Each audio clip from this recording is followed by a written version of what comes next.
The Joint Congressional Committee on Inaugural Ceremonies, Staff Representative Alexandria Gordikan-DeChico, accompanying the House Republican Leader, the Honorable Kevin McCarthy. Staff Representative Bridget Brennan, accompanying House Majority Leader, the Honorable Steny Hoyer and Mrs. Yvette Lewis. Staff Representative Kate Knudsen, accompanying Speaker of the House of Representatives, the Honorable Nancy Pelosi and Mr. Paul Pelosi. Staff Representative Lindsey Kerr, accompanying the Honorable Amy Klobuchar and Mr. John Bessler. Staff Representative Stephanie Hager-Mucko, accompanying Senate Majority Leader, the Honorable Mitch McConnell and the Honorable Elaine L. Chao. And Staff Representative Rochelle Graves Schroeder, accompanying the Chairman of the Joint Congressional Committee on Inaugural Ceremonies, the Honorable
Ladies and gentlemen, accompanying the President-elect, the Staff Director of the Joint Congressional Committee on Inaugural Ceremonies, Fitzhugh Elder IV, the Acting House Senate Sergeant-at-Arms, Tim Blodgett, and the Acting Senate Sergeant-at-Arms, Jennifer Hemingway.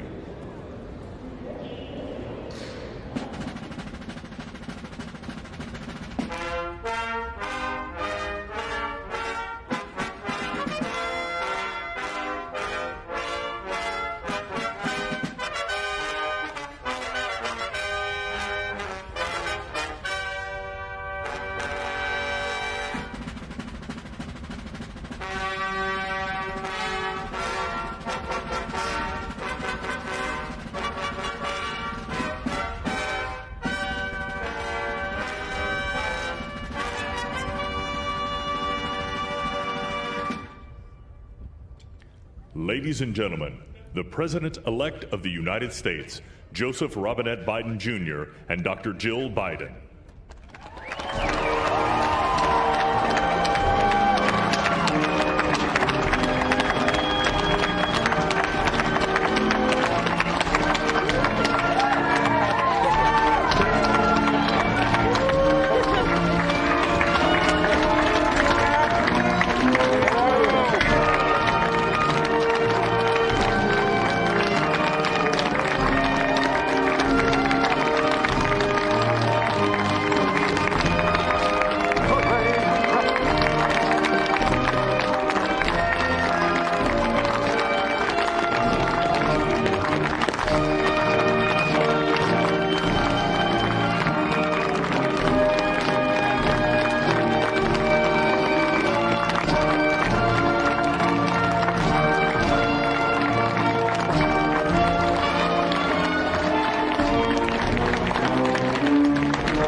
Ladies and gentlemen, please be seated.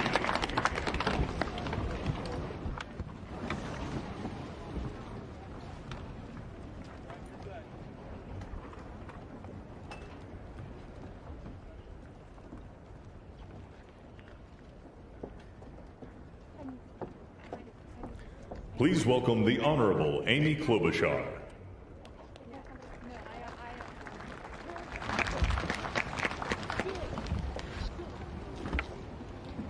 Vice President Pence, Mr. President-elect, Madam Vice President-elect, members of Congress and the judicial branch, former presidents and first ladies, vice presidents, leaders from abroad, and a whole bunch of Bidens. America, welcome to the 59th presidential inauguration, where in just a few moments, Joe Biden and Kamala Harris will take their solemn oaths. This ceremony is the culmination of 244 years of a democracy. It is the moment when leaders brought to this stage by the will of the people promise to be faithful to our Constitution, to cherish it and defend it. It is the moment when they become, as we all should be, guardians of our country. Have we become too jaded, too accustomed to the ritual of the passing of the torch of democracy to truly appreciate what a blessing and a privilege it is to witness this moment? I think not. 2 weeks ago, when an angry, violent mob staged an insurrection and desecrated this temple of our democracy, it awakened us to our responsibilities as Americans. This is the day when our democracy picks itself up, brushes off the dust, and does what America always does: goes forward as a nation under God, indivisible, with liberty and justice for all. This conveyance of a sacred trust between our leaders and our people takes place in front of this shining Capitol dome for a reason. When Abraham Lincoln gave his first inaugural address in front of this Capitol, the dome was only partially constructed, braced by ropes of steel. He promised he would finish it. He was criticized for spending funds on it during the Civil War. To those critics, he replied, "If the people see the Capitol going on, it is a sign we intend the Union shall go on." And it did, and it will. Generations of Americans gave their lives to preserve our republic in this place. Great legislation to protect civil rights and economic security and lead the world was debated and crafted under this dome. Now it falls on all of us, not just the two leaders we are inaugurating today, to take up the torch of our democracy, not as a weapon of political arson, but as an instrument for good. We pledge today never to take our democracy for granted as we celebrate its remarkable strength. We celebrate its resilience, its grit. We celebrate the ordinary people doing extraordinary things for our nation, the doctors and nurses on the front line of this pandemic, the officers in the Capitol, a new generation never giving up hope for justice. We celebrate a new president, Joe Biden, who vows to restore the soul of America and cross the river of our divides to a higher plane. And we celebrate our first African American, first Asian American, and first woman vice president, Kamala Harris, who stands on the shoulders of so many on this platform who have forged the way to this day. When she takes the oath of office, little girls and boys across the world will know that anything and everything is possible. And in the end, that is America, our democracy, a country of so much good. And today, on these Capitol steps and before this glorious field of flags, we rededicate ourselves to its cause. Thank you. It is now my honor to introduce to you the senator who has worked with me and so many others to make this ceremony possible, my friend and the chair of the inaugural committee, Missouri Senator Roy Blunt.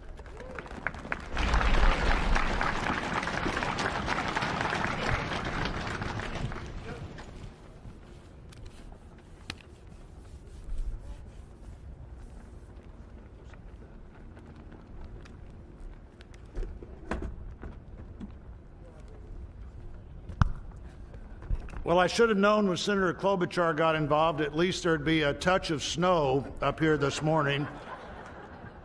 Of all the things we'd considered, I don't think snow was on my agenda till I walked out the door a moment ago. But thank you, Senator Klobuchar, and thanks to the other members of the Joint Congressional Committee on the inauguration as we officially begin the 59th inaugural ceremony. I also want to thank the Joint Committee staff and our partners, particularly our security partners, for the way they've dealt with unprecedented circumstances. When I chaired the inauguration 4 years ago, I shared President Reagan's 1981 description of this event as commonplace and miraculous. Commonplace because we've done it every 4 years since 1789. Miraculous because we've done it every 4 years since 1789. Americans have celebrated this moment during war, during depression, and now during pandemic. Once again, all three branches of our government come together as the Constitution envisions. Once again, we renew our commitment to our determined democracy, forging a more perfect union. That theme for this inauguration, our determined democracy, forging a more perfect union, was announced by the Joint Committee before the election with the belief that the United States can only fulfill its promise and set an example for others if we are always working to be better than we have been. The Constitution established that determined democracy with its first three words, declaring the people as the source of the government. The Articles of Confederation hadn't done that. The Magna Carta hadn't done that. Only the Constitution says the government exists because the people are the source of the reason it exists. They immediately followed those first three words with the words to form a more perfect union. The founders did not say to form a perfect union. They did not claim that in our new country nothing would need to be improved. Fortunately, they understood that always working to be better would be the hallmark of a great democracy. The freedoms we have today, the nation we have today, is not here just because it happened, and they aren't complete. A great democracy working through the successes and failures of our history, striving to be better than it had been. And we are more than we have been, and we are less than we hope to be. The assault on our Capitol at this very place just 2 weeks ago reminds us that a government designed to balance and check itself is both fragile and resilient. During the last year, the pandemic challenged our free and open society and called for extraordinary determination and sacrifice, and still challenges us today. Meeting that challenge head on have been and are healthcare workers, scientists, first responders, essential frontline workers, and so many others we depend on in so many ways. Today we come to this moment, people all over the world, as we're here, are watching and will watch what we do here. Our government comes together. The Congress and the courts join the transition of executive responsibility. One political party more pleased today and on every inaugural day than the other. But this is not a moment of division, it's a moment of unification. A new administration begins and brings with it a new beginning. And with that, our great national debate goes forward, and a determined democracy will continue to be essential in pursuit of a more perfect union and a better future for all Americans. What a privilege for me to join you today. Thank you.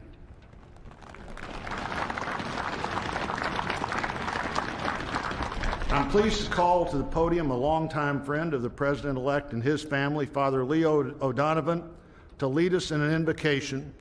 Please stand if you are able and remain standing for the national anthem and the pledge to our flag.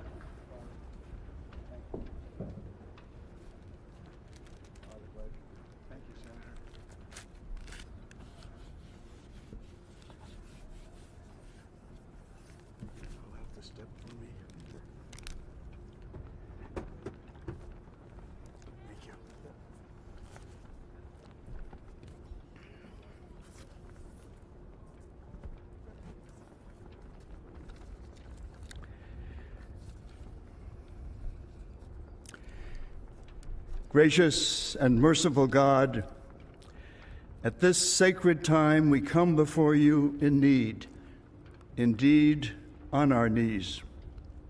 But we come still more with hope and with our eyes raised anew to the vision of a more perfect union in our land, a union of all our citizens to promote the general welfare and secure the blessings of liberty to ourselves and our posterity.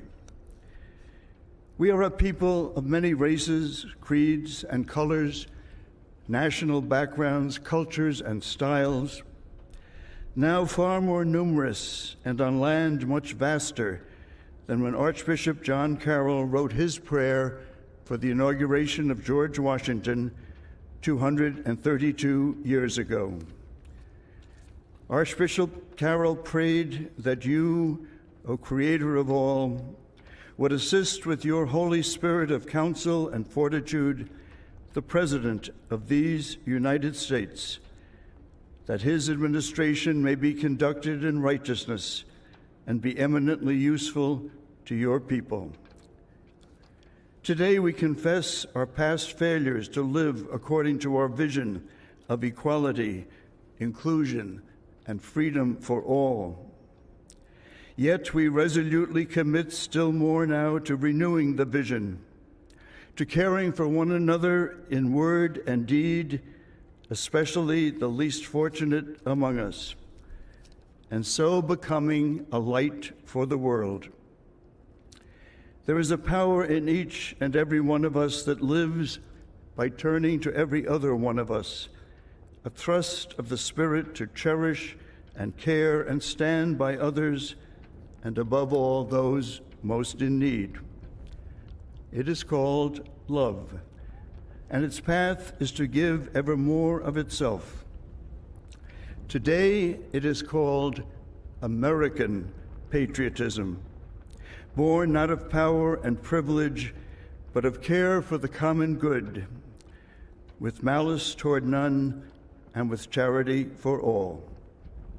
For our new president, we beg of you the wisdom Solomon sought when he knelt before you and prayed for an understanding heart so that I can govern your people and know the difference between right and wrong. We trust in the counsel of the letter of James. If any of you lacks wisdom, you should ask God, who gives generously to all without finding fault, and it will be given to you. Pope Francis has reminded us how important it is to dream together. By ourselves, he wrote, we risk seeing mirages, things that are not there. Dreams, on the other hand, are built together. Be with us, holy mystery of love, as we dream together. Help us under our new president to reconcile the people of our land, restore our dream and invest it with peace and justice and the joy that is the overflow of love. To the glory of your name, forever, amen.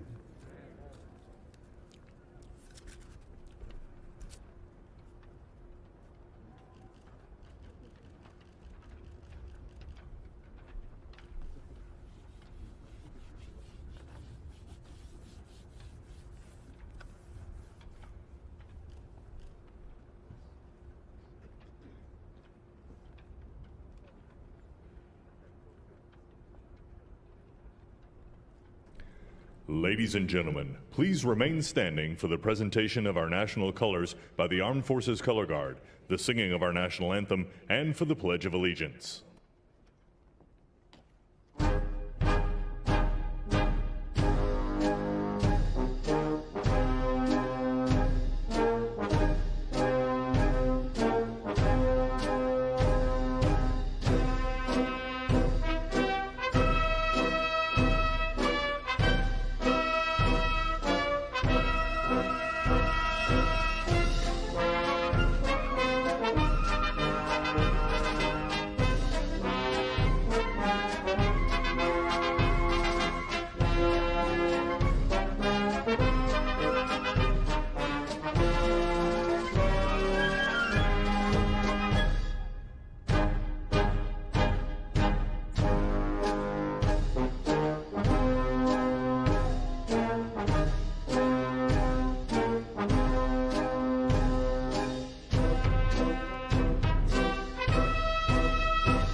слухаємо гімн Сполучених Штатів Америки у виконанні Леді Гага.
Так, дуже урочисто. Це, до речі, це дуже урочисто, і я думаю, що, чесно кажучи, завдяки Голлівуду і голлівудським фільмам американський гімн є, можливо, найвідомішим гімном з усіх країн в світі, тому що дуже часто в американських фільмах патріотичних про американське військо, про американську історію саме гімн звучить, і це коли тримають руку біля серця, праву руку з лівого боку біля серця.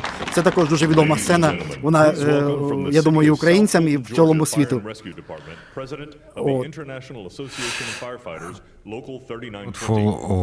Південній Джорджії командира пожежної частини капітана Сайнхола для того, щоб вона сказала: я присягаюся флагу, прапору Сполучених Штатів Америки і республіці, за яку він стоїть, за одну країну, яка нероздільна з свободою та справедливістю для всіх.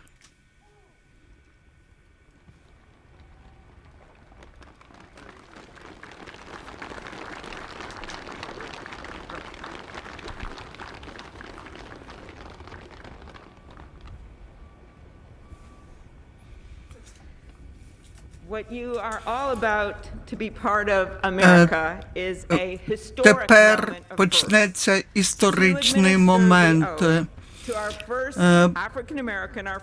Приведення до присяги нашої першої жінки, віце-президента Камали Герріс. Це моя привілея запросити сюди першу латинську представницю, яка слугує в Верховному суді Сполучених Штатів Америки, Соню Сотомайор.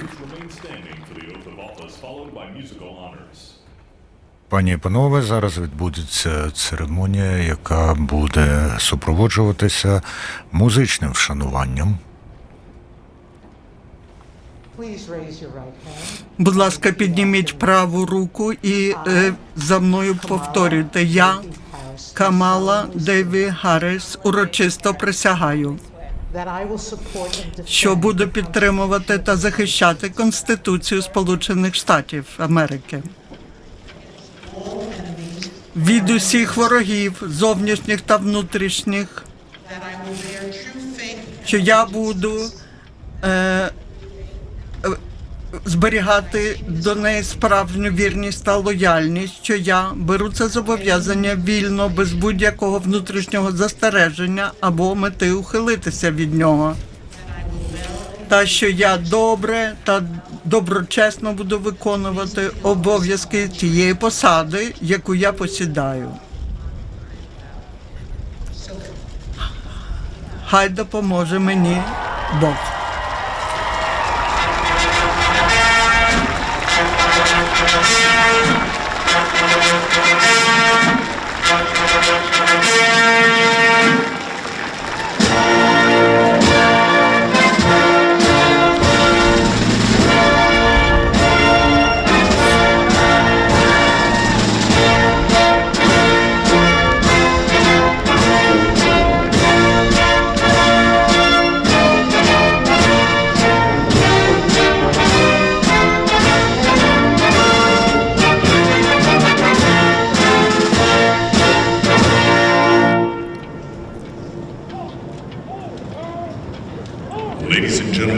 Пані і панове, сідайте.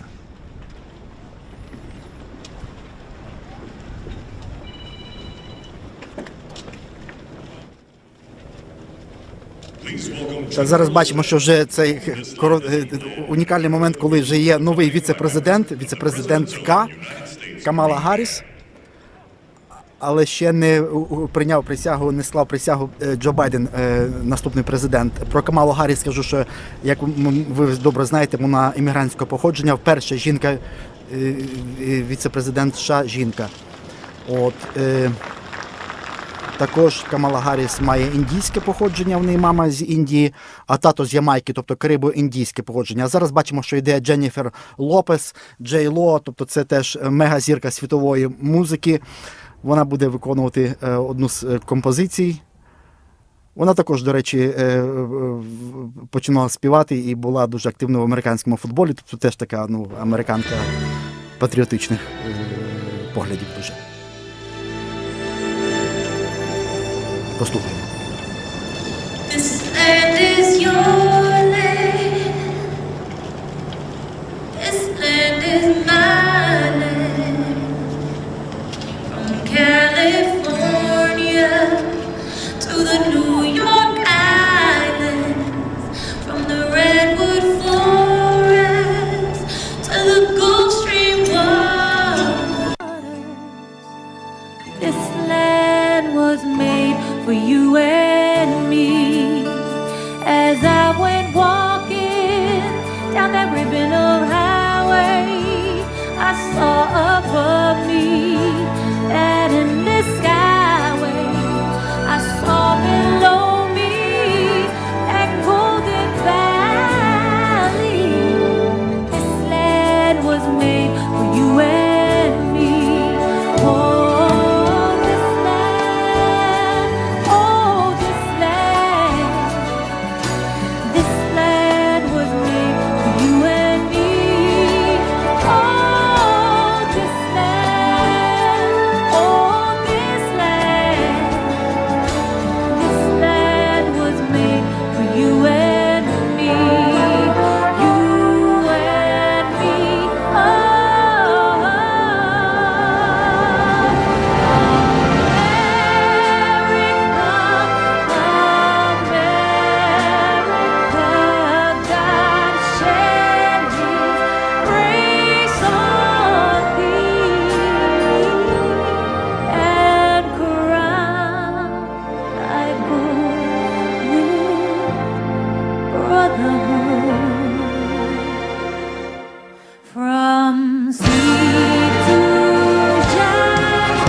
Ну от Дженніфер Лопес щойно заспівала, дуже урочисто піднесено. Вона також іспанською мовою сказала «Liberty» і «Freedom for all», але іспанською мовою «Свобода і воля для всіх». Зараз знову сенаторка Емі Клобучар. Інавгурація, де ми це почули. А тепер це честь для мене представити головного суддю Верховного суду Сполучених Штатів Джона Робертса для того, щоб привести до присяги наступного президента Сполучених Штатів Джозефа Р. Байдена. Пані і панове, прошу підвестися до церемонії, під час церемонії прийняття присяги і наступного музичного вшанування.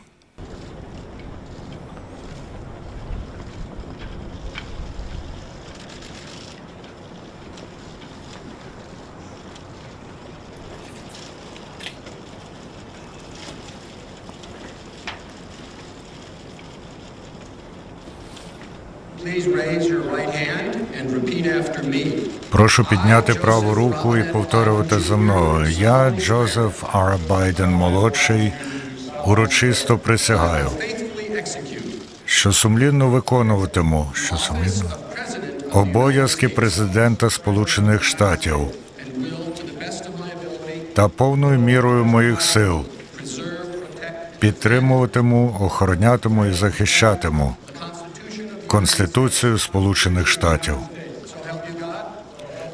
Хай допоможе вам Бог, хай допоможе мені Бог. Вітаю, пане президенте.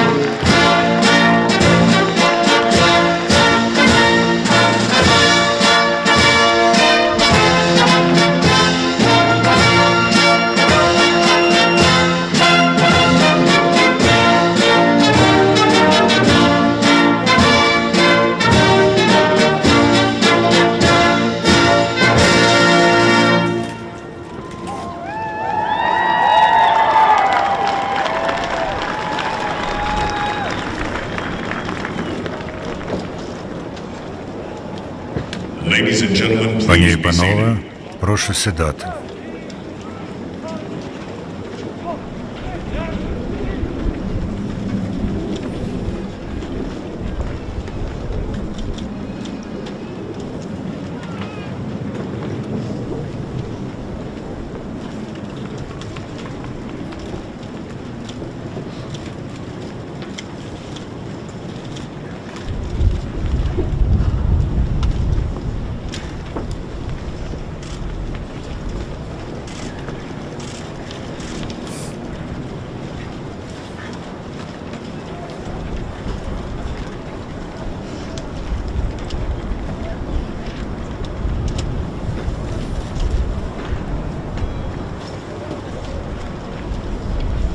Історія.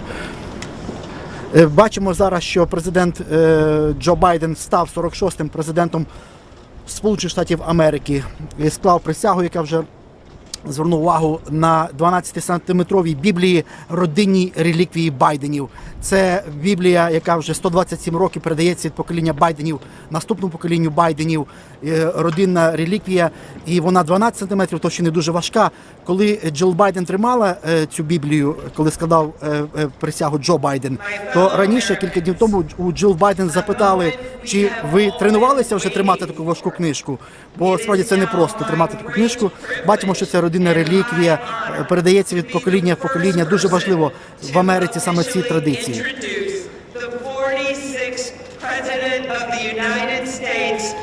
Зараз буде Емі Клобучар, сенаторка,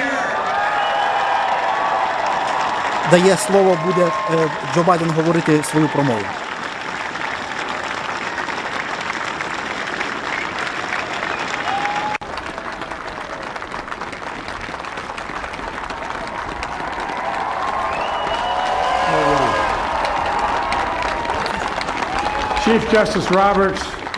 Верховний суддя Роджерс, віце-президентка Харріс, спікерка Пелосі, провідник Фососі, Маккано, віце-президент Пенс, мої шановні видатні гості, мої співвітчизниці, співвітчизники, американці, американки. Це День Америки, це День демократії, це День історії і надії, поновлення і надії. Америка щоразу має поставати перед викликами, і Америка зустріла виклик. Сьогодні ми відзначаємо перемогу справи демократії, народу. Воля народу почута, і роль народу визнана. Знову і знову ми переконалися, що демократія дорогоцінна. І, шановні друзі, демократія перемогла. Отже, тепер на цій урочистій землі, де лише кілька днів тому, здавалося, струшено самі підвалини нашої демократії, ми знову збираємося як одна нація, нероздільна, для того, щоб нести далі нашу мирну і непереможну історію, як ми це робили упродовж більше 200 років. Смілива, оптимістична, неспокійна, завзята Америка. Ми знаємо, що ми такими маємо бути, можемо бути і маємо бути. Я дякую своїм попередникам від обох партій. Я дякую їм від глибини мого серця.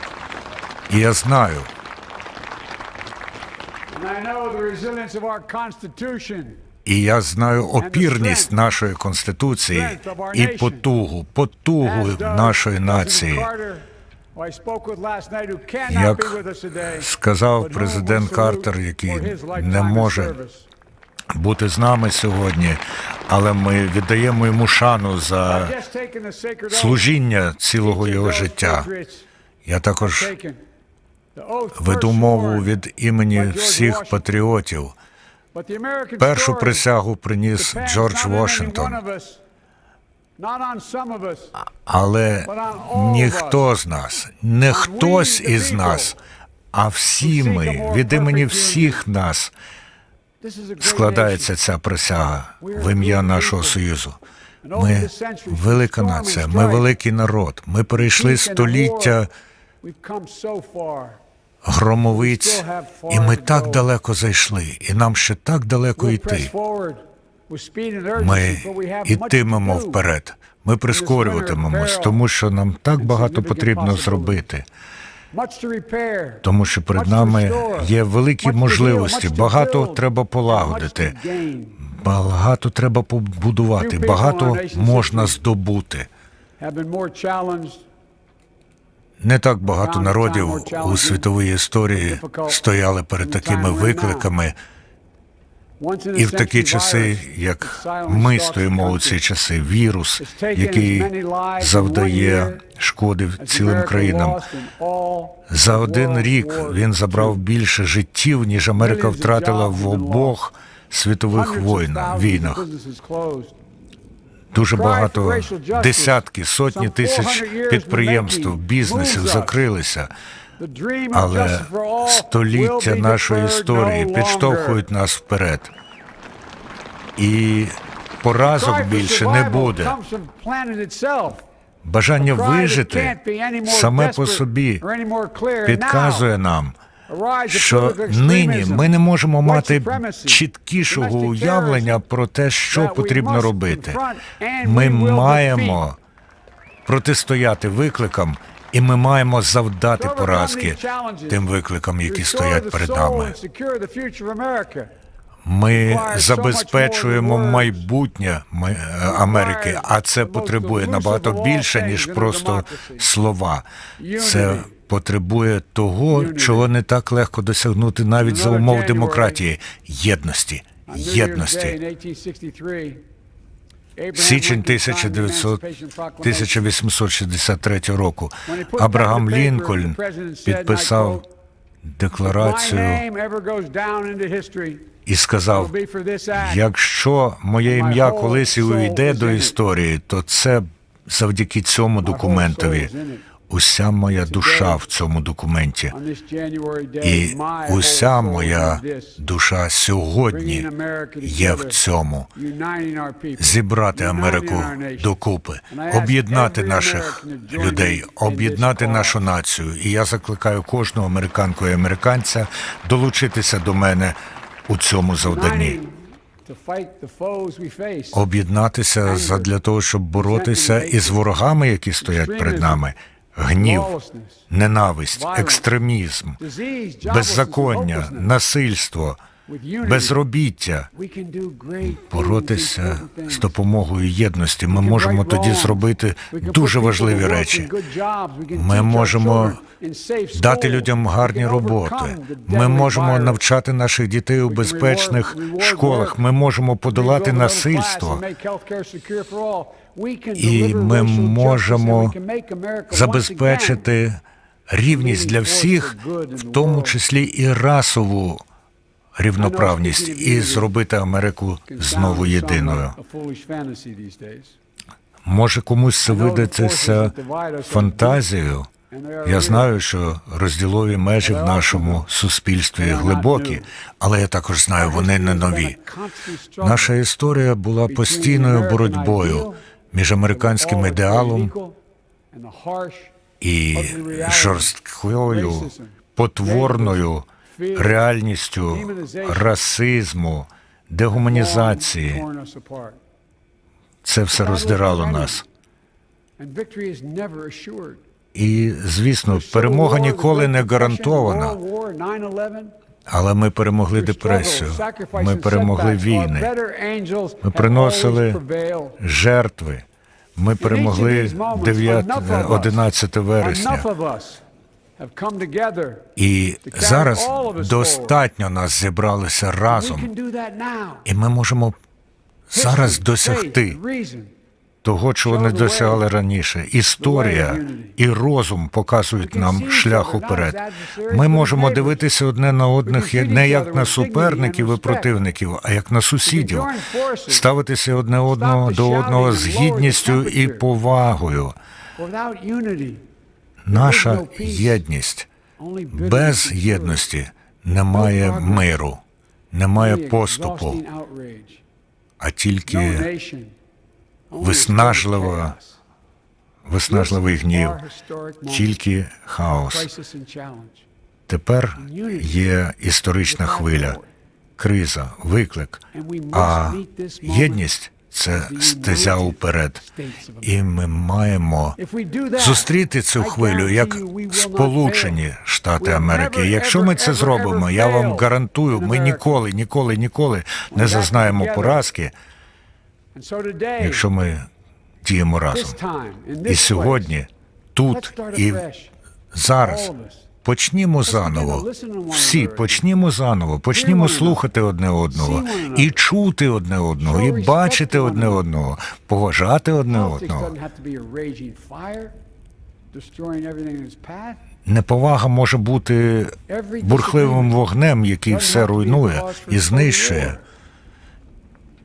Це дає підстави для війни, і ми маємо спростувати і відмовитись від ідеології неповаги. Ми маємо поважати самих себе і інших людей.